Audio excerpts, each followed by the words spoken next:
కైలాసములో శంకరుడు శ్రీ రేణుకాదేవి ఎల్లమ్మకు పెళ్లి చేయాలని నిర్ణయించెను.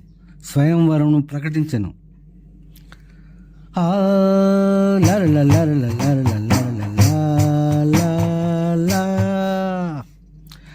శంకరుడు కైలాసములో రేణుకాదేవి ఎల్లమ్మకు పెళ్లి చేయవలయును అని నిర్ణయించెను.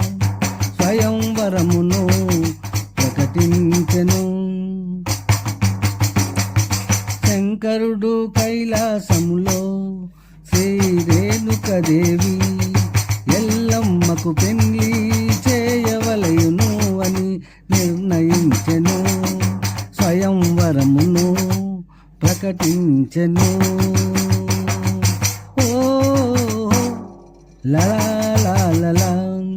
దేశ దేశాలకు దేవలోకాలకు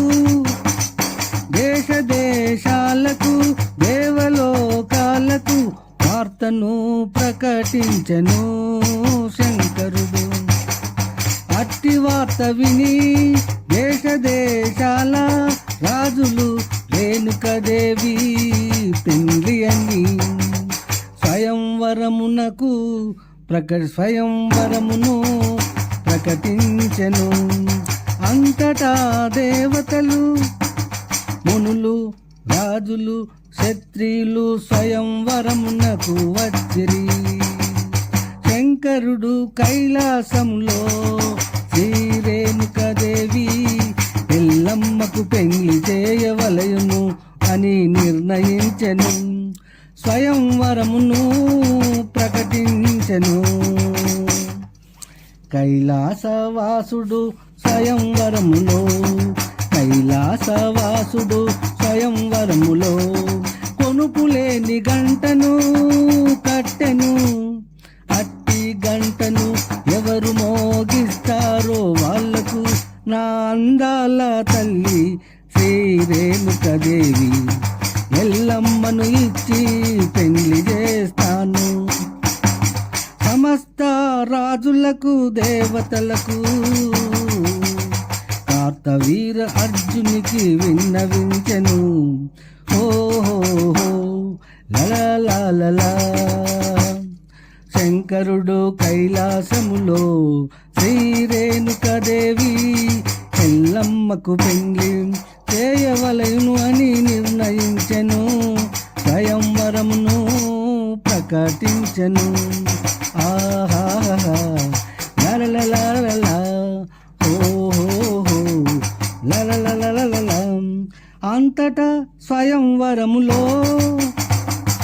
అంతటా స్వయంవరములో వచ్చిన రాజులందరికీ విన్నవించెను.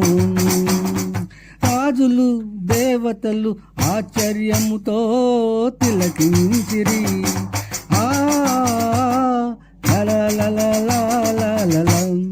కొనుపులేని గంటను మోగించుట ఎవరి తరము కాదు. సాధ్యమా? గంటను మోగించుట సాధ్యమా? కొందరు రాజులు, దేవతలు ప్రయత్నించిరి. ఎవరికి సాధ్యము కాలేదు. శంకరుడు కైలాసములో శ్రీ రేణుకాదేవి ఎల్లమ్మకు పెళ్లి చేయవలయును అని నిర్ణయించెను. స్వయంవరమును ప్రకటించెను.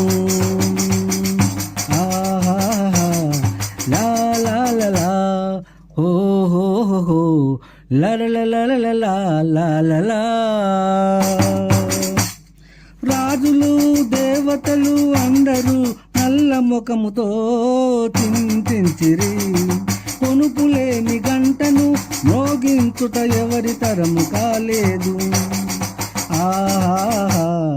తపస్సు చేసిన వారు, మునులు, సాధువులు అన్ని విధములుగా ప్రయత్నించిరి. స్వయంవరములో కొనుపులేని గంటను మోగించుట సాధ్యము కాలేదు. వచ్చిన రాజులందరూ తెల్ల ముఖం వేసిరి. కైలాసములో శంకరుడు కైలాసములో శ్రీ రేణుకదేవి ఎల్లమ్మకు పెళ్లి చేయవలెనని నిర్ణయించెను. స్వయంవరమును ప్రకటించెను.